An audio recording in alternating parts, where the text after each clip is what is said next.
오늘 본문 누가복음 17장 11절에서 19절 우리 함께 교독하시겠습니다.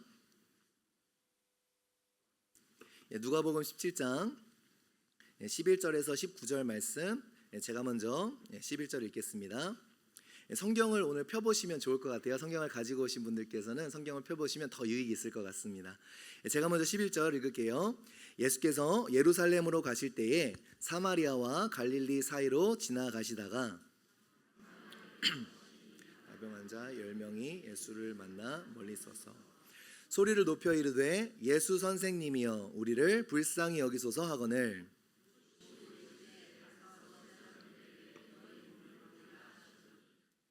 가다가 깨끗함을 받은지라. 그 중에 한 사람이 자기가 나은 것을 보고 큰 소리로 하나님께 영광을 돌리며 돌아와 예수의 발 앞에 엎드려 감사하니 그는 사마리아 사람이라. 예수께서 대답하여 이르시되 10사람이 다 깨끗함을 받지 아니하였느냐? 그 9은 어디 있느냐? 하나님께 영광을 돌리러 돌아온 자가 없느냐 하시고 같이요. 그에게 이르시되 일어나 가라 내 믿음이 너를 구원하였느니라 하시더라. 아멘. 저희 큰아들이 이제 곧 고등학교를 졸업하게 됩니다. 근데 지금보다 훨씬 어렸을 때 있었던 일이에요. 제가 기억하기로는 아마 한 5학년 아니면 6학년 그때쯤으로 기억을 합니다. 이제 저녁 식사 자리에서요 아이들과 함께 감사 기도를 드렸습니다. 하나님 오늘도 일용할 귀한 양식을 주셔서 감사합니다. 이렇게 기도하고 예수님의 이름으로 기도했습니다. 이렇게 아멘 하고 나니까 큰 아이가 그때 5학년 6학년 정도 되는 큰 아이가 대뜸 묻는 거예요. 아빠 이게 어떻게 하나님이 주신 거야? 이렇게 묻더라고요. 그때 나름대로 설명을 해주고요. 나중에 곰곰이 생각해 보았어요. 이 아이의 눈에는 어떻게 비춰질까? 저는 너무나도 당연히 너무 당연한 거니까요. 이렇게 하나님께서 주신 거 감사하다 했는데 이 아이의 눈에는 그렇게 안 보여졌나 봐요. 그 당시 특히 어떤 상황이었냐면은 아이의 눈에는 이 음식이 갑자기 하늘에서 뚝 떨어진 게 아니잖아요.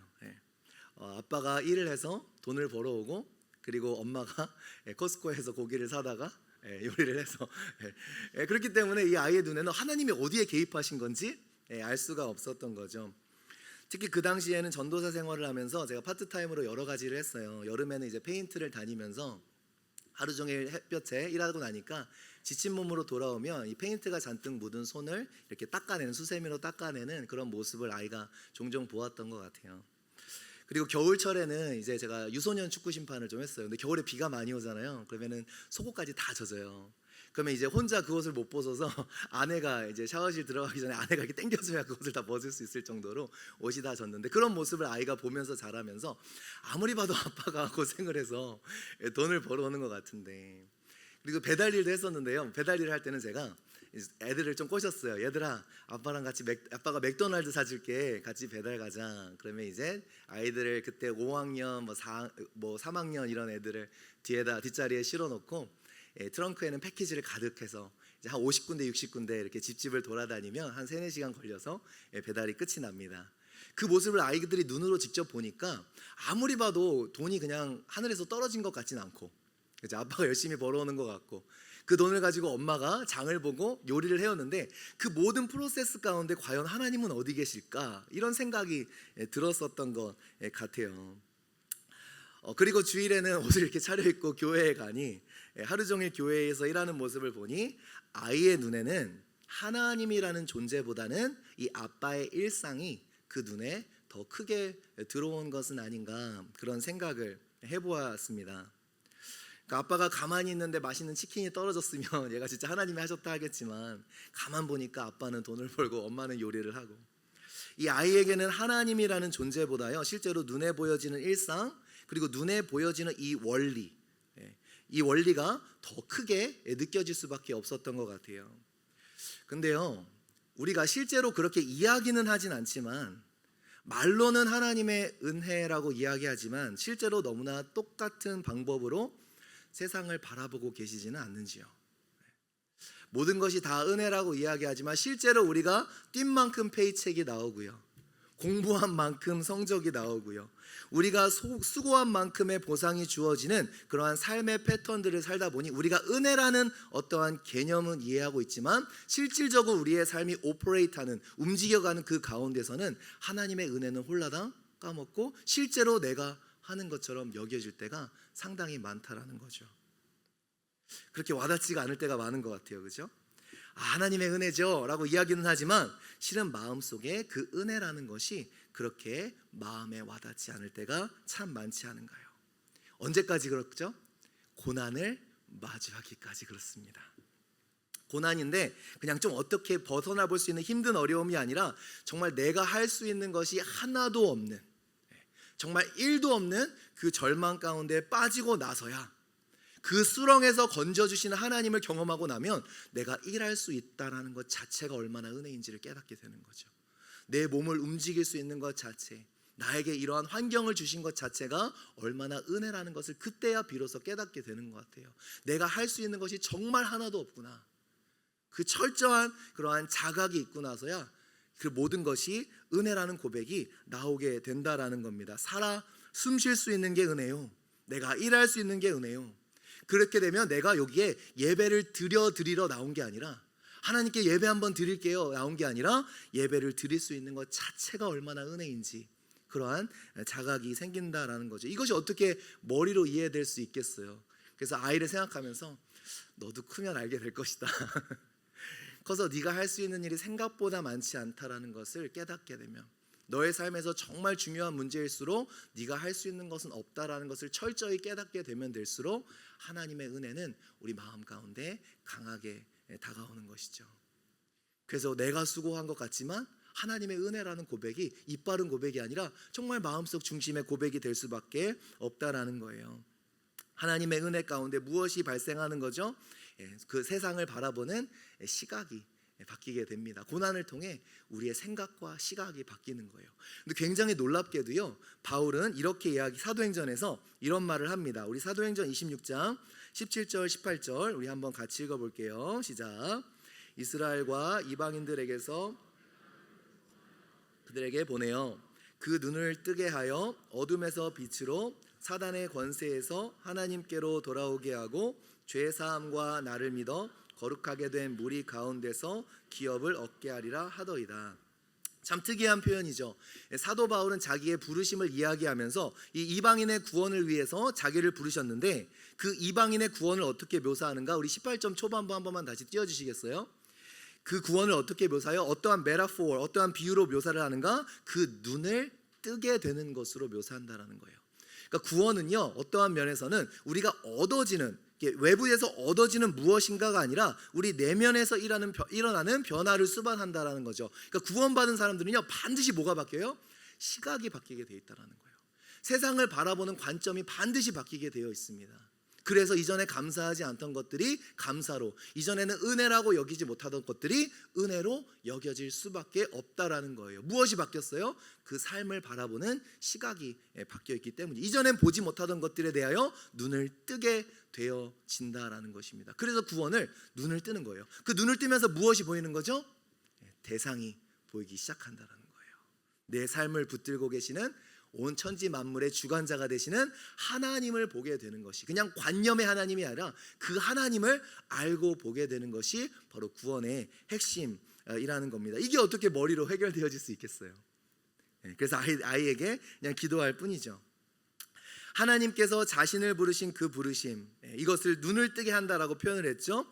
그러니까 오늘 본문은 단순히 이런 맥락에서 오늘 본문을 살펴볼 때에 오늘 본문은 단순히 감사해야 된다, 감사하면 더 큰 축복이 열린다, 감사의 선순환이 있어야 된다, 이런 차원의 내용이에요. 물론 맞는 말이지만 그런 차원의 내용이 아니라 구원의 본질, 바로 믿음의 본질에 담겨있는 참된 감사에 대해서 말씀하고 있다는 거예요. 구원은 그 by definition, 그 본질상 어떠한 것을 수반할 수밖에 없어요? 그 전능자 앞에, 절대자 앞에 감사한 마음을 수반할 수밖에 없다라는 거예요. 결론부터 이제 이 부분들을 여러분 왜 저런 말을 하지 의아하신 부분인데 제가 오늘 본문을 통해 설명을 드리도록 하겠습니다. 결론부터, 설교가 조금 어려운 날은 제가 결론부터 말씀을 드려요. 혹시 중간에 적으실 수 있으니까 결론부터 말씀을 드릴게요. 열심히 적으실 분들은 적으시고요.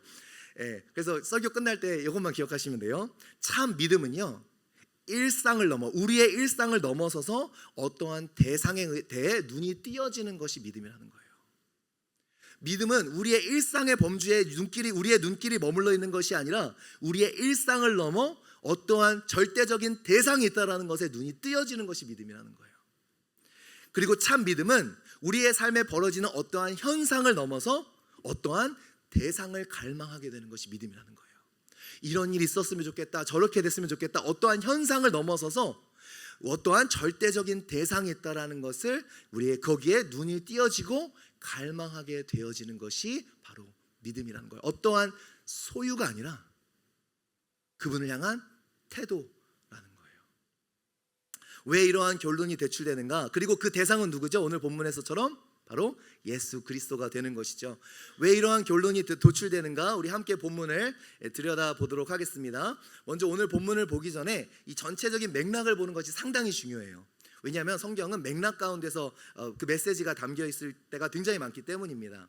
오늘 본문 11절 어떻게 시작하냐면요, 예수께서 예루살렘으로 가실 때라는 어떠한 표현으로 시작이 됩니다. 그리고 이 똑같은 표현이 어디에 다시 등장하는가? 19장 28절, 두 장을 넘어가면 19장 28절에 이렇게 기록을 해요. 우리 함께 읽어볼게요. 시작. 예수께서 이 말씀을 하시고 예루살렘을 향하여 앞서서 가시더라. 그러니까 예수님께서 예루살렘을 향하여 가시는 동안에 그 17장에서 19장 사이에서는 예수님께서 하신 가르침들과 그리고 만났던 사람들과의 인터랙션, 그 만남들과 그 해프닝들을 기록하고 있다라는 거예요. 그 예루살렘으로 가는 여정 가운데 하신 말씀들, 그리고 일어난 사건들이 기록되어 있습니다. 그리고 이 17장부터 19장까지 그것들을 여러 가지 해프닝들이 있는데요, 그것들을 하나로 묶는 큰 주제가 있는데 그것이 바로 믿음과 구원이라는 주제예요. 이해되시죠? 어렵지 않죠? 어려우실 것 같아서 제가 예를 하나 들어드릴게요. 여러분 옛날에 전원일기 보셨죠? 모르시면 안 되는데 다른 거 준비해온 게 없는데 전원일기 보셨죠? 따다따라다 따다다. 그 전원일기 보면 한 회 한 회마다 다른 에피소드들이 나오잖아요. 근데 그 다른 에피소드들 각자의 특색이 있고 각자의 주제가 있지만 전원일기 전체가 주는 주제가 뭐죠? 그 한국의 전통적인 가치관, 그 가족에 대한 그러한 발류들, 그리고 효도에 대한 발류들, 그러한, 그리고 이웃사랑에 대한 것들, 그죠? 그러한 정, 그런 것들이 큰 어떠한 주제가 있잖아요. 그리고 그 주제에 따라 각 매주 하나씩 이렇게 새로운 어떠한 좀 각각 독특한 그러한 인디펜던트한 분리된 그러한 에피소드들이 나오는 거죠. 누가복음 17장에서 19장은 비슷한 거예요. 믿음과 이 구원이라는 크다란 주제 가운데 하나하나의 이제 에피소드들이 담기는데요, 오늘 본문 역시도 똑같은 모양 속에 있다라는 겁니다. 그러니까 예를 들어 드리면요, 여러분 성경을 펴보신 분들은 그 각 단락마다 이 제목 같은 게 있어요. 왜 예수님이 이 말씀을 하시는지, 무엇에 대한 대답인지. 예를 들면 17장 20절 보시면 하나님의 나라가 어느 때에 임하나이까 묻거늘, 그래서 그 물음에 따라 나오는 답변이에요. 그죠? 이렇게 하나하나 주제가 있어요. 그리고 또 하나 예를 들어 드리면 18장 1절에 보시면 항상 기도하고 낙심하지 말아야 할 것을 비유로 말씀하여. 그러니까 각 단락마다 약간 소주제가 있는 거죠. 이것이 왜 오늘 본문을 보는데 중요하냐? 갑자기 그냥 엉뚱하게 일어난 사건이 아니라 이 본문을 통해서, 오늘의 해프닝을 통해서 예수님께서 다루시고 있는 주제가 있다라는 거예요. 그 주제가 무엇일까를 파악하는 것이 너무나 중요하다라는 겁니다. 그렇다면 이제 오늘 본문의 발제가 되어진 그 질문은, 요청은 무엇일까? 바로 5절, 누가복음 17장 5절부터 시작이 된다라는 거예요. 우리 5절 말씀 같이 읽어보겠습니다. 시작. 사도들이 바로 이것으로 시작된 예수님의 가르침과 사건이 등장한다라는 거예요. 자, 믿음을 더해달라, 우리의 믿음을 더 크게 해달라, 인크리즈 해달라라는 제자들의 요청에 대한 답인데, 그 답이 무엇인가? 결국 무슨 말씀하시는 거예요? 너희들이 말하는 믿음이라는 거 헛짚었어. 믿음은 그런 게 아니야 라는 것이 예수님의 답인 거예요. 우리는 큰 믿음, 무엇을 위한 큰 믿음을 요구하는 거죠? 큰 믿음이라는 건 무엇일까요? 어떠한 우리가 더 큰 것을 얻게 되어지고 우리의 능력치가 더 올라가고 어떠한 영성이 더 커지는 것을 우리는 믿음이라고 생각하는데, 거기에 대해서 예수님은 그런 건 믿음의 본질이 아니라라는 것을 두 차례 말씀해 주세요. 하나는 뭘로요? 예수님의 직접 가르치심으로, 그리고 오늘 본문에서 다른 하나는 실제의 신뢰로, 실제 사건을 통해서 봐봐, 이 사마리아인이 보여주는 게 진짜 믿음이야. 그러니까 믿음을 크게 해달라는 그 요청에 대한 예수님의 답인 거예요. 헛짚었어. 그게 믿음이 아니라라는 겁니다. 첫 번째, 오늘 읽지는 않았지만 예수님께서 무슨 말씀을 하시죠? 믿음을 더 크게 해달라는 제자들의 요청에 예수님께서 한 예를 드십니다. 너희 중에 종이 있어서 종이 밭에서 일하고 돌아오면 야, 수고 많았다, 여기 앉아, 내가 너 밥 해줄게, 이런 주인이 있겠느냐? 당연히 종이 주인의 수종을 드는 것이 아니냐. 그러면서 이런 말씀을 하시죠. 10절 말씀 한번 같이 읽어보겠습니다. 시작. 이와 같이 우리는 무익한 종이라 우리가 하여야 할 일을 한 것뿐이니라 할지니라. 예수님께서 이게 믿음이 아니냐. 무슨 말이에요? 그 주인을 향한 낮아짐. 그러니까 큰 믿음은 뭐라고 얘기해 주는 거예요? 너희가 무엇을 가져서 더 커지는 것이 큰 믿음이 아니라, 진짜 큰 믿음은 그 절대자 앞에 한없이 작아지고 겸손한 것이 진짜 큰 믿음이라는 거예요. 믿음은 우리가 취하는 어떤 것이 아니라 그 절대자 앞에 우리가 어떠한 태도로 나아가는가가 진짜 큰 믿음이라는 겁니다. 그분 앞에 우리가 얼마나 작은 존재인지, 그것이 큰 믿음이라는 거예요. 그러니까 예수님께서 말씀하시는 거죠. 너희들이 생각하는 큰 믿음, 결국에는 자기 욕심일 뿐인 그 믿음, 더 큰 위치에 오르고 싶고 더 큰 영향력을 행사하고 싶고 더 큰 무엇인가를 누리고 싶은 그 믿음, 그것이 본질이 아니라 절대자 앞에 얼마나 우리가 낮은 존재인지를 인정하고 무릎 꿇는 것이 진짜 큰 믿음이라는 거예요. 바로 무익한 종이라, 그 주인을 향한 태도, 그리고 이 태도의 실제 이그젬플이 되어지는 것이 오늘 본문의 사마리아인, 그 나병이 걸렸던 사마리아인이 바로 이 낮은 믿음을 보여주는, 진짜 큰 믿음이 무엇인지를 보여주는 실제 이그젬플이 되어진다라는 것이죠. 그러니까요, 소리를 높여서 예수님께 부르짖어서 병이 낫게 되는 것도 믿음이겠으나 그것보다 더 중요한 믿음의 본질이 있다라는 것입니다. 실은요, 오늘 본문은요 너무나도 중요하고 무게가 있어요. 가볍게 넘어갈 수가 없습니다. 왜요? 예수님은 이 태도를, 이 믿음을 무엇과 결국 연결하세요? 본문 마지막에 구원과 연결하고 있기 때문이에요. 구원의 모습에는 반드시 어떤 모습이 나와요? 겸손이란 모습이 나올 수밖에 없다. 그것이 구원의 본질이에요. 자, 그 부분으로 이제 우리가 더욱더 들어가 보도록 하겠습니다. 자, 오늘 본문에 10명의 나병 환자가 등장을 합니다. 그 당시 나병 환자들이 가지는 꼬리표가 있었어요. 뭐죠? 저주받은 인생이다. 누가복음 5장 할 때 우리가 실은 자세히 나눠서요, 제가 자세히는 설명드리지 않고 간단하게 설명드리면서 넘어가도록 하겠습니다. 왜냐하면 구약에서요, 나병은 하나님의 저주, 하나님의 심판이거든요. 그래서 나병은 저주다, 심판이다, 이러한 공식이 그 당시 사람들의 생각에 있었던 겁니다. 근데 이러한 꼬리표와 함께 나병 환자들이 견뎌내야 하는 비극이 또 하나 있었어요. 뭐냐? 단절이라는 비극입니다. 소외되는 거예요. 마을 밖으로 쫓겨나서 이 커뮤니티로부터 잘려서 나아가는 그러한 비극입니다. 가족들로부터도 이제 철저하게 분리되어 살아야 되는 아픔이 그들 가운데 있었던 거예요. 우리 레위기 13장 45절 46절 우리 한번 같이 읽어보겠습니다. 시작. 나병 환자는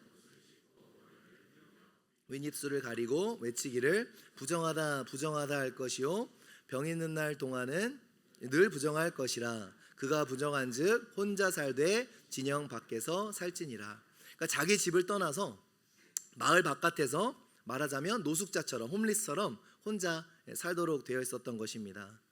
뿐만 아니라 입은 옷을 찢어야 되고요, 머리를 풀고, 그래서 누가 봐도 저 사람은 나병 환자, 가까이 가서는 안 되는 사람이라는 것을 보여질 수 있도록 하는 것이었어요.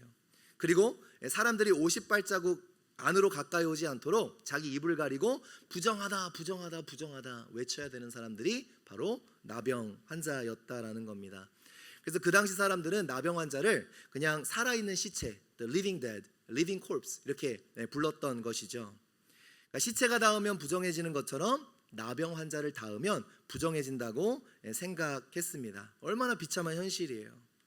단순히 유체적인 단절뿐만 아니라 사람 취급을 받지 못하는 신세가 되어졌다라는 겁니다. 언제까지요? 나병이 나을 때까지. 기약이 없는 거예요. 그렇게 죽는 게 아마 수두룩했을 것 같아요. 그러니까 무슨 말이에요? 그들에게는 더 이상 일상이라는 것이 존재하지 않게 되는 거예요. 그들에게 가장 소원은 무엇일까요? 일상으로 돌아가는 것이겠죠. 평범한 일상도 허락되어지지 않는 철저한 단절과 소외가 바로 나병 환자들의 현실이었다라는 겁니다. 근데 이것이 우리의 모습과 너무 비슷하죠. 왜 10명의 나병 환자일까요? 이것이 바로 우리의 영적인 상태를 이야기해주는 스토리이기 때문에 그래요. 무슨 말인가? 육체적인 나병은 아니지만 성경은 우리가 죄로 인해 하나님과 어떻게 되었다고 이야기하죠? 죄의 저주 가운데 우리가 하나님과 분리되었다, 소외되었다, 에일리어네이드 되었다라고 이야기를 합니다.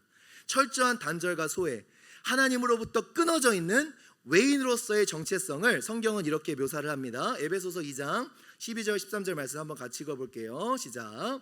그때 너희는 나라 밖의 사람이라 약속의 언약들을 대하여는 외인이요 세상에서 소망이 없고 하나님도 없는 자이더니 이제는 전에 멀리 있던 너희가 그리스도 예수 안에서 그리스도의 피로 가까워졌느니라.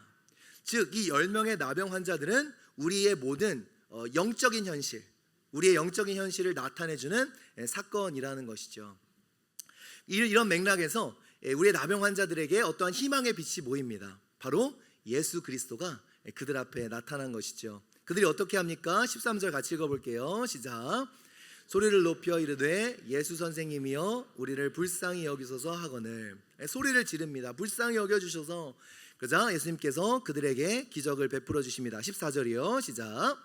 보시고 이르시되 가서 제사장들에게 너희 몸을 보리라 하셨더니 그들이 가다가 깨끗함을 받은지라. 예수님께서 제사장들에게 몸을 보이라 하신 이유가 뭐죠? 그 당시 나병이 치유됐다라고 선언, 디클레어 할 수 있는 사람이 의사가 아니라 제사장들이었기 때문에 그래요. 그러니까 다시금 커뮤니티로의 회복을 판결하고 선언하는 일들을 제사장이 했기 때문에 그렇습니다. 어떻게 보면 여러분 믿음이죠. 예수님께서 고쳐주신 다음에 그들을 보낸 것이 아니라 가라. 그리고 그 가는 도중에 그들의 몸이 깨끗함을 받는 기적이 일어납니다. 예수님의 말씀에 10사람 모두가 발을 떼어요. 10사람 모두가 깨끗함을 받습니다. 여러분 얼마나 기뻤겠어요. 얼마나 감사했겠어요. 그런데 이야기의 반전이 여기서 일어나죠. 그 중에 10사람이 아닌 한 사람만이 예수님께 다시 돌아온다라는 거예요. 다른 9명의 사람과는 다른 행동을 합니다. 그 행동이 무엇인가? 우리 15절 한번 같이 읽어볼게요. 시작. 그 중에 한 사람이 자기가 나은 것을 보고 큰 소리로 하나님께 영광을 돌리며 돌아와. 여러분 좀 특이한 표현이죠. 한 사람이 자기가 나은 것을 보았다. 다른 사람들은 못 봤겠어요? 다 봤겠죠. 자기 몸에 일어나는 변화를 왜 못 느꼈겠어요? 서로 얼굴을 보면서 야 너 나병 없어지고 있어. 서로 몸이 깨끗해. 그러니까 10사람 모두가 다 봤다라는 거 볼 수밖에 없어요. 그죠? 자기 몸이 깨끗해지는 걸 왜 못 보겠어요? 그런데 유독 한 사람만 자기가 나은 것을 보았다라고 합니다. 이 봄은 육적인 봄이 아니라 영적인 봄을 시사해주는 표현이라는 것이죠. 다른 종류의 보는 것입니다. 그의 눈이 떠진 거예요. 그러니까 자기의 몸이 나은 그러한 육적인 현실에 눈이 떠진 게 아니라 내 몸이 나았다면 나를 가라 했는데 내가 가다 보니 내 병이 나았다면 어떠한 현실에 눈이 떠지는 거예요? 그 현상이 아니라 내 병이 나은 현상이 아니라 그 말씀을 하신 그분에 대해 눈이 떠지기 시작하는 거예요. 도대체 어떤 분이시길래 내가 진짜로 그 걸음을 걸었더니 이 병이 나았는가? 다른 종류의 봄을 의미하는 거예요. 이것이 진정한 믿음이라는 거죠. 여기에서 진정한 구원이 시작된다라는 겁니다. 눈이 떠지는 거예요. 그 대상에 대한 내 삶의 기적, 내 삶에 일어난 기적 자체를 보는 것이 아니라 그 기적이 일어났다면 그 기적을 행하신 분이 있는데 그 행하신 절대자에 대한 감각과 지각이 생겨나는 것이 바로 믿음이라는 거예요. 다른 9명은 보지 못한 것을 이 한 명은 보기 시작한다라는 겁니다. 참 아이러니하죠. 다른 것은 이 몸에서 그 나병은 그렇잖아요. 몸에 있는 것들을 느끼지 못하잖아요. 감각이 죽잖아요. 그래서 욥은 그 여기를 기와장으로 빡빡 긁었잖아요. 그죠? 감각이 회복되는데 희한해요. 막 내 몸에 없었던 죽었던 감각이 회복되는데 그 중에 9명은 육적인 감각은 회복이 되는데 영적인 감각은 여전히 무지한 거예요. 근데 오직 한 사람, 영적인 감각이 회복되는 사람은 오직 그 사마리아인 뿐이었다라는 겁니다. 그 사람이 한 행동이 뭐예요? 이 영적인 감각이 살아나 진짜로 제대로 보기 시작한, 정말 제대로 보기 시작한 그 사람이 처음 한 행동이 무엇인가? 다른 9사람들은 자기의 일상의 회복으로 가기 바쁠 때에 절대자에 대한 지각이 생기고 감각이 생긴 그 사람이 하는 행동이 있습니다. 16절 말씀 같이 읽어볼게요. 시작. 예수의 발 앞에 엎드려 감사하니 그는 사마리아 사람이라. 놀랍죠. 가장 먼저 절대자에 대한 감각이 생긴, 예수 그리스도에 대한 감각이 생기니 무엇이 가장 자연스럽게 나와요? 엎드려 경배하는 거예요. 나의 경배와 감사를 받기 합당하신 그분이 보인다는 거예요. 나에게 나타난 현상으로 기뻐하는 것도 잠깐이죠. 정말 이 사건의 의미가 무엇인가 두렵고 떨리는 거예요. 야, 절대자가 있다면, 말씀 한마디로 이 모든 것들이 일어나게 하는 절대자가 있다면 도대체 그분은 어떤 분이시기에? 믿음은 무엇인가요? 그 대상에 대해서 깊이 생각하게 되는 게 믿음이에요. 예수님이란 분은 도대체 누구이실까? 그리고 그 대상에 대한 지각이 생기기에 가장 먼저 예배가 선택이 아니라 자연스러운 반응으로 나와질 수밖에 없다라는 거예요. 구원받은 사람에게는요, 예배가 너무 자연스러운 반응이에요. 옵션이 아니에요. 그냥 더 나은 길을 선택하는 게 아니에요. 그 절대자 앞에 무릎이 꿇어질 수밖에 없는 거예요. 무릎을 꿇으면 더 뭐가 나올까? 하나님께 예배를 드리면 뭐 더 좋은 일이 생길까? 이런 차원이 아니라 그 절대자에 대한 지각이 생기니 무릎 꿇는 것은 자기의 일상의 회복으로 가기도 전에 가장 먼저 할 수밖에 없는 것, 무엇인가 자석에 끌리듯이 그 절대자에게 끌려 와서 경배할 수밖에 없는 것이 바로 구원받은 사람들의 모습이라는 거죠. 도대체 그분은 어떤 분이시길래? 그리고 그 감각은, 그 절대자를 향한 감각은 그분 앞에 무릎을 꿇을 수밖에 없는 바로 낮아짐. 진정한 큰 믿음은 무엇인가? 그분의 크심을 바라볼 수 있는 게 진짜 큰 믿음이다. 내가 어떠한 큰 것을 소유하는 게 큰 믿음이 아니라, 내가 큰 것을 가져서 내가 무엇인가 대단한 것을 하는 것이 아니라 그분이 얼마나 크신 분이신지를 보는 시각이 열리는 것이 큰 믿음이라는 거예요. 그래서 그 결과로 주님 앞에 바짝 낮아져 예배 드릴 수밖에 없는, 그것이 진짜 큰 믿음이라는 거죠. 여러분이 바라보시던 큰 믿음은 어떤 믿음이셨어요? 혹시 더 많은 것들을 해내기 위한 큰 믿음이셨습니까? 정말 그분이 원하시는 큰 믿음은 어떤 믿음일까요? 그분 앞에 우리가 얼마나 작은 존재인지를 겸손히 인정하고 엎드려지는 믿음이야말로 진짜 큰 믿음이라는 거예요. 치유라는 현상, 회복되어지는 일상, 나의 일상보다, 나의 인생보다 그분이 누구이신가가 가장 중요한 것, 이것이 믿음이요, 이것이 구원의 본질이라는 겁니다. 다른 9명은 감사하는 마음이 없었을까요? 왜 없었겠어요? 다른 9명은 기쁨이 없었을까요? 왜 없었겠어요? 다른 9명은 예수님을 길에서 만나면 감사하다고 안 했을까요? 왜 안 했겠어요? 예수님을 집으로 초대하고 싶은 마음 없었을까요? 왜 없었겠어요? 그게 구원이 아니라는 거예요. 그 다른 9명은 그 구원의 선포를 듣지 못합니다. 오직 예수께 돌아와 엎드려 경배한 그 한 명만, 너의 믿음이 너를 구원하였도다라는 예수님의 평가를 받게 되는 것이죠. 치유라는 현상, 회복되어질 일상, 그 모든 것을 주시는 절대자이신 그 대상을 잃어버리면 결국 그 모든 것도 우리 인생의 우상이 되어지는 것뿐입니다. 믿음은요, 절대자를 향한 감각이에요. 그리고 절대자를 향한 태도가 바로 믿음이라는 겁니다. 누가는 한 가지 디테일을 더해줘요. 그는 사마리아 사람이라. 가장 예배와 멀리 있다고 여김받던, 유대인들이 무시하던 그 사마리아 사람이 예수 앞에와 예배드리는 예배자가 되어진다는 거예요. 참 놀랍죠. 이에 대한 예수님의 말씀, 우리 19절 말씀 같이 읽어보겠습니다. 시작. 그에게 이르시되 일어나 가라, 내 믿음이 너를 구원하였느니라 하시더라. 예수님 앞에 나와 예배 드렸기 때문에 구원받은 것이 아니라 그의 눈이 떠지니 그를 구원으로 이끈 그 믿음의 모습이 무엇인가? 바로 예수 그리스도를 향한 한없는 감사와 예배가 있다라는 거예요. 구원은 반드시 우리를 예배자로 만듭니다. 그래서요, 사랑하는 성도 여러분, 예배가 여러분에게 어떠한 의미인지를 들여다보면 실은 가장 정확하게 알 수 있어요. 내가 구원받은 사람인지 아닌지, 예배가 우리에게 어떠한 의미인지, 그것이 가장 정확하게 얘기해 주는 것 같아요. 진짜 구원받은 사람들에게는요, 너무 감사해서 예배 드려도 그죠, 이만 하면 됐다가 없는 거예요. 너무 감사한 거예요. 한 번은 저희 아들이 비슷했던 시기인 것 같아요. 그 식사 기도에 대해서 물어봤을 때와 비슷했던 나이대인 것 같아요. 이렇게 물어보더라고요. 아빠, 만약 하나님이 없으면 어떻게 되는 거야? 제가 이것도 어떻게 대답을 해줘야 되나. 그러면서 저 혼자 한 얘기가, 약간 아빠가 사기꾼이지야. 하나님 살아계시다고 이렇게 핏대 세워서 맨날 얘기하는데, 근데 아빠가 사기꾼처럼 보여? 그랬더니 아니래요. 아빠가 사기꾼 같진 않대요. 그러면서 제가 아이에게 정말 중요한 질문을 던졌어요. 너 그 질문의 무게가 뭔 줄 아니? 만약에 반대로, 만약에 하나님이 계시다면 어떻게 되는 거야?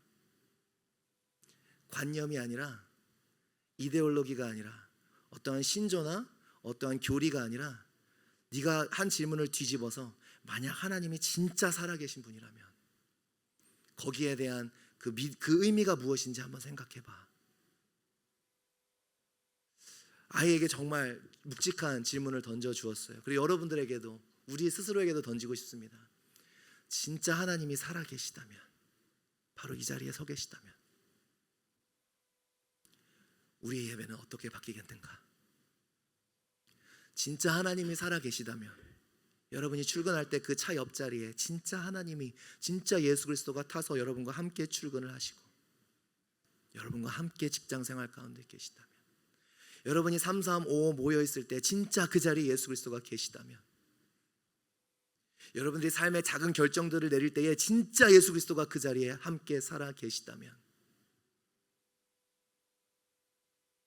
믿음이 그냥 우리가 삶을 살아가는 어떠한 신념과 신조가 아니라 진짜 하나님이 살아계시다면, 세상에는 우리가 열심을 내는 것처럼 어떠한 이데올로기나 신념을 향해 목숨 바치는 사람이 즐비합니다. 밖에 보세요. 한 나라의 주권을 위해서, 그죠? 한 단체의 이익을 위해서 자기가 생각하는 그러한 어떠한 개념들, 이데올로기를 위해서 저와 여러분 못지않게 헌신하는 사람들이 얼마나 많아요. 정치적이기도 하고요. 때로는 자기들만의 신념 때문에 자기 목숨을 바치는 사람들 쉽게 찾아볼 수 있습니다. 근데 그것을 우리가 믿음이라고 그러나요? 아니죠. 마찬가지로 우리가 섬기는 것이 하나님이란 대상이 아니라 그분은 관념이 되어져 버리고 우리가 어떠한 이 기독교라는 이데올로기에 불과한 것을 섬기고 있다면 실은 우리의 믿음과 그들의 삶이 무엇이 다르겠냐라는 거예요. 근데 우리가 다른 건 뭐예요? 우리에겐 분명한 대상이 있다는 거예요. 살아계신 하나님이 계시다라는 겁니다. 그분을 죽은 하나님 취급하는 건 하나님을 향한 모욕이라는 거예요. 진짜 큰 믿음은 무엇입니까? 자꾸 그 믿음으로 무엇을 더 누리고 무엇을 경험하고 무엇을 이루어가는 것이 믿음이 아니라, 진짜 큰 믿음은 무엇인가? 그 대상, 그 절대자를 기억하고 그 앞에 바짝 엎드려 그분의 말씀을 듣고 그분의 뜻에 따라 살아가는 것이 진짜 믿음이라는 거예요. 크게 외쳐서 도와달라고 크게 외칠 수 있는 사람은 얼마든지 많아요. 이 세상에 그런 종류의 믿음을 가진 사람들은 참 많습니다. 근데 주 앞에 바짝 엎드려 나오는 사람들, 내 인생은 이제 주님 것입니다, 주님의 손에 맡겨드립니다 라는 인생은 10%도 안 될지도 모르겠어요. 우리는 무엇을 믿음으로 정의했습니까? 큰 믿음을 달라고 그러면서 예수여 도와주소서, 그래서 우리의 도움이 해결이 되는 것을 믿음으로 여겼다면 그것은 믿음의 시작일 수 있겠지만 구원에 이르는 믿음은 아닐 수 있다는 거예요. 구원에 이르는 믿음은 무엇입니까? 그분이 누구인지를 아는 것, 그리고 그분 앞에 무릎을 꿇는 것이 바로 구원에 이르는 믿음이라는 것이죠. 지난 금요일에 새벽 기도의 말씀을 전하고요. 수요일 날 이제 저희 사순절 기도회가 시작됐잖아요. 저도 참 부끄럽더라고요. 정말 회개를 하면서 참 제 안에도 회개할 게 이렇게 많은지 그냥 눈물이 절절 나옵니다. 이제 며칠 기도하지 이제 4일 됐어요, 그죠? 36일이 더 남았어요. 근데요, 놀라운 변화가 저한테는 이미 생겼어요. 궁금하시죠? 무슨 변화가 생겼나? 고작 2번 했을 뿐이에요. 수요일, 목요일 하고요. 금요일 아침에 이제 새벽 기도를 또 인도하고, 요즘 아침 저녁으로 하니까 그냥 하루 종일 기도 말씀밖에 할 게 없거든요. 찬양 너무 행복해요. 근데 이틀 만에 금요일 날 새벽에 말씀을 전하고 목이 말라서 아래 사무실에 내려가서 물을 떠오는데요. 물을 떠서 이제 계단을 걸어서 여기 올라오는데 눈물이 울컥 나는 거예요. 이 생수가 얼마나 감사한지. 회개하니까 무엇의 감각이 가장 먼저 회복되는지 아세요? 감사가 가장 먼저 회복돼요. 정말 놀랐어요. 하나님, 그냥 그러려고 그런 것도 아니에요. 너무나 당연하게 여겼던 물인데 회개하니까 가장 먼저 생겨나는 게 감각이, 그 감사의 감각이 회복됩니다. 하나님 앞에 우리가 정말 얼마나 죄인인지, 하나님 앞에 우리가 얼마나 보잘것없는 사람인지를 깨달으면요, 가장 먼저 감사가 넘쳐나게 되는 것 같아요. 놀라운 변화가 생기고 있어요. 얼마나 감사한지, 이렇게 감사할 것 투성인지, 왜 이렇게 이걸 못 받는지. 큰 믿음 주셔서 하나님 이 사역도 돼야 되고요, 저 사역도 돼야 되고요, 교회 예배 쳐서도 짜야 되고, 큰 믿음을 주시옵소서 외치다가 정작 중요한 하나님 앞에 바짝 무릎 꿇는 것을 까먹었었나 봐요. 회개하니 가장 먼저 감사가 일어납니다. 다윗의 감사는 늘 그랬어요. 다윗은요, 왕이 되고 나서 익숙해지지 않았어요. 왕이 되고 나서도요, 항상 감사했어요. 잠을 깨보니 감사. 이 왕궁에서 내가 이게 어찌 된 일이지? 이세의 아들 중에서 장남도 아니고 가장 막내인데, 보잘것없는 그 집안에서 태어난 가장 막내인데 하나님이 나에게 어떻게 이런 걸 주시지? 그 왕의 자리가 익숙하지 않아 계속 하나님께 감사. 그러니 어떠한 역사가 일어나요? 그 마음을 품고 있으니 언약궤가 예루살렘으로 들어올 때에 왕이 춤을 추잖아요. 이보다 비천해져도 괜찮다고 왕이 춤을 춰요. 우리는 예배 가운데 비천해지기 싫죠. 너무 멋있고 싶죠. 낮아지지 않아서 그래요. 왕권이 당연하지 않으니까 왕으로서 춤을 춥니다. 나는 이보다도 더 비천할 수 있겠다고.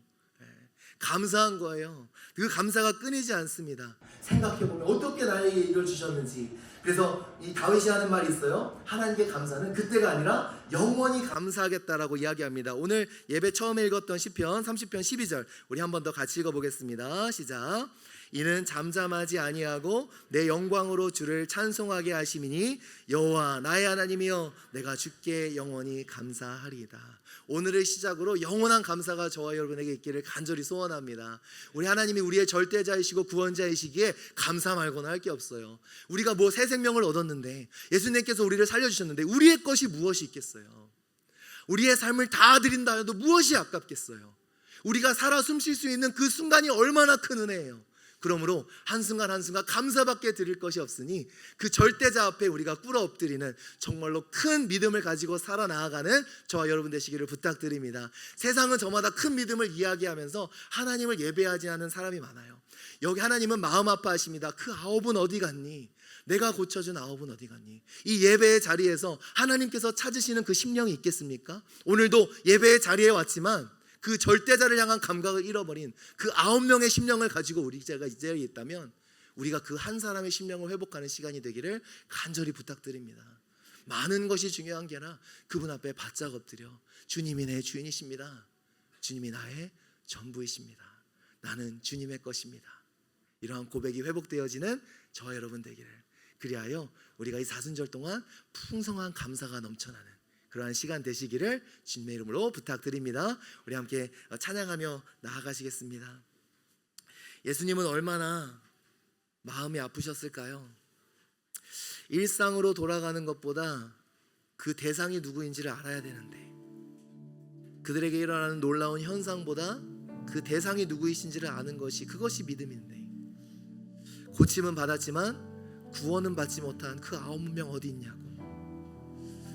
오늘도 교회들을 바라보시며 고침은 받았는데 구원을 받지 못한, 정말 예수 그리스도 앞에 존재적 죄인임이 깨달아지지 않고, 그래서 예배가 늘상 의무가 되어지고 번거로운 짐이 되어져 버린 내 일상과 내 삶에서 벌어지는 현상이 내 예배의 대상보다 중요해져 버린 우상 숭배가 가득한 21세기 현대교회를 예수님이 얼마나 가슴 아파하실까요? 오늘도 예수님은 그 아픈 마음으로 그 아홉은 어딨냐고 물어보시진 않을까요?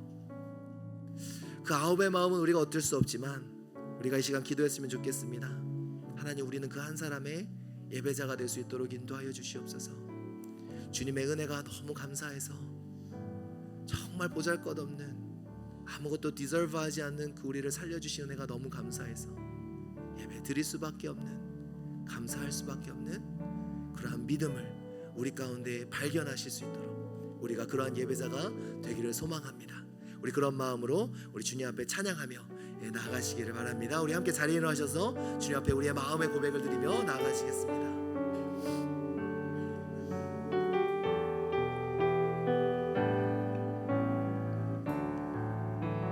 주를 위한 이곳에, 주를 위한 이곳에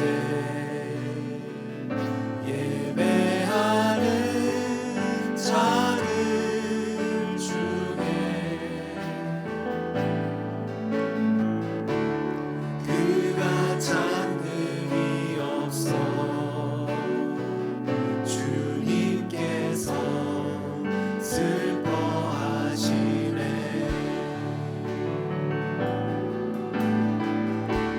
주님이 찾으시는 그 한 사람, 그 예배자,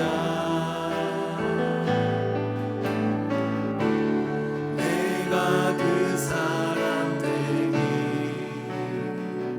간절히 주께 예배하네. 우리 한 번 더 고백합니다. 주를 위한 이곳에, 주를 위한 이곳에 예배하는 자들 중에 그 아홉은 어딨냐 예수께서 물으십니다. 그가 찾는 이 없어 주님께서 슬퍼하시네. 주님이 찾으시는, 주님이 찾으시는 그 한 사람, 그 예배자, 내가 그 사람 되기 간절히 주께 예배하네. 주 은혜로 주 은혜로 이곳에 서 있네. 주 임재에 엎드려 절하네. 그 어느 것도 난 필요 없네. 주님만 경배해. 주 은혜로 이곳에 서 있네. 주 임재에 엎드려 절하네. 그 어느 것도 난 필요 없네. 주님만 경배해. 여러분 처음부터 고백합니다. 주를 위한 이곳에, 주를 위한 이곳에 예배하는 자들 중에 주가 찾는 이 없어 주님께서 슬퍼하시네.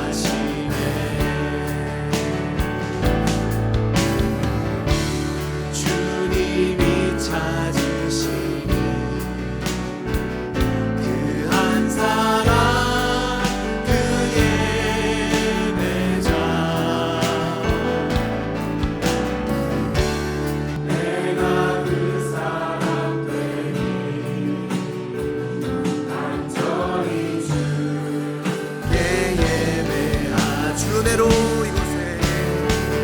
주 은혜로 이곳에 서 있는 주인제에 엎드려 절하네. 그 어느 난 필요 없네. 주님만 경배해. 주 은혜로 이곳에 서 있는 주인제에 엎드려 절하네. 그 어느 난 필요 없네. 주님만 경배. 이제 우리 함께 기도하며 나아갔으면 좋겠습니다. 하나님, 그 사마리아인은 그의 일상의 복기보다, 그가 보기 원하는 현상보다 그 믿음의 대상인 주님을 먼저 바라보게 되었습니다. 그러지 못한 우리의 모습들을 이 시간 용서하여 주시옵소서. 하나님, 주님보다, 우리의 믿음의 대상이신 주님보다 우리의 일상이 너무나 중요했고, 우리가 보기 원하는 현상들이 일어나신 것이 중요했던 우리의 모습들을 용서하여 주시옵소서. 예수 아니면 아무것도 필요 없다, 나는 오직 예수만 필요하다고 고백하는 이 고백이 살아나게 하여 주시옵소서. 예수 앞에 무릎 꿇고 예수가 나의 전부라는 이 아버지 하나님 살아있는 고백들이, 구원받은 자로서의 고백들이 살아날 수 있도록 인도하여 주시옵소서. 오직 그 앞에 무릎 꿇는 것이 나의 가장 큰 우선순위가 되어지고, 오직 주님, 나를 구원하신 예수 그리스도 앞에 와서 무릎 꿇을 수밖에 없는 그러한 믿음이 우리 가운데 있게 하여 주시옵소서. 너의 믿음이 너를 구원하였다라는 그 예수의 말씀이 우리를 향한 말씀이 될 수 있도록 인도하여 주시옵소서. 나음은 받았지만, 놀라운 것들은 보았지만, 예수 그리스도 앞에 나아가지 못한 그러한 9명과 같이 아니하게 도와주시고, 하나님, 우리 한 사람 한 사람이 진정 예수 그리스도 앞에 나오는 그러한 믿음의 역사가 있게 하여 주시옵소서. 우리의 일상보다 더 중요하신, 우리의 인생보다 더 중요하신 우리 예수 그리스도, 그분만이 우리의 삶의 모든 것이 되기를 소망합니다. 그분에 대한 감사와 예배가 넘쳐나게 하여 주시옵소서. 주님이 찾으시는 한 예배자가 될 수 있도록 인도하여 달라고 우리 주님 앞에 우리의 인생을 드리며 우리 함께 동성으로 기도하며 나아가시겠습니다. 주여, 하나님, 이 시간 우리가 기도합니다. 하나님, 우리의 빗나갔던 모습들을 용서하여 주시옵소서. 하나님, 우리의 일상이 너무나 중요해지고, 우리의 삶과 우리의 인생이 우상이 되어졌던 우리의 모습들, 우리의 기도 제목 자체가 우상이 되어졌던 우리의 모습들을 용서하여 주시옵소서. 누구를 위한 큰 믿음인지, 무엇을 위한 큰 믿음인지 너무나 빗나가 있었던 우리의 모습이 있다면 하나님 용서하여 주시고, 다시금 진정으로 큽니다. 절대 자신 하나님 앞에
번 더 고백합니다. 주내로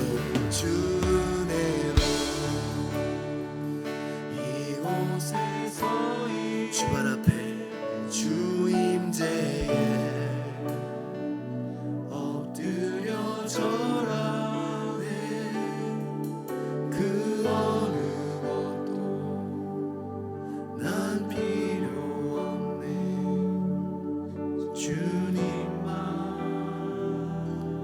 경배해 주로 주내로 이곳에서 있네. 주 임재에 엎드려 절하네. 그 어느 것도 난 필요 없네. 주님만 경배해. 하나님 감사합니다. 오늘도 우리에게 참 믿음과 참 구원에 대해서 말씀하여 주신 은혜를 감사합니다. 죄로 인하여 주님과 분리되어 있고 죄의 저주 아래 있던 우리들, 죽었던 우리들을 예수 그리스도의 십자가 보혈로 살려주셨사오니 이제 우리의 인생이라 부를 것도 없고 내 것이라 부를 것도 없고 모든 것이 다 우리 주 예수 그리스도의 것이니 마음껏 주님 받으소서.